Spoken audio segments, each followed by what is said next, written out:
готвим бургер. Малко импровизирам. Започваме с соса.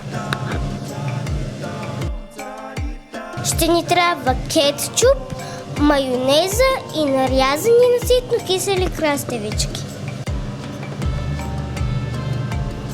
А сега ще ги смесим.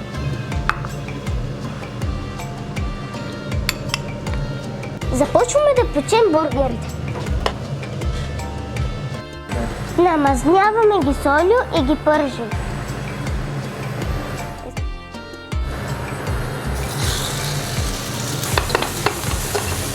Запичваме питката от двете страни и я слагаме.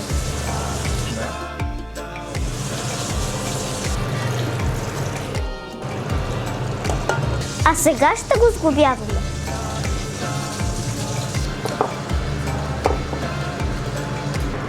Чедъра се е разтопил.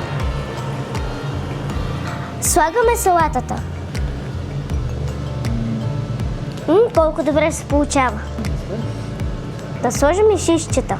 Ето, получи се един прекрасен бургер.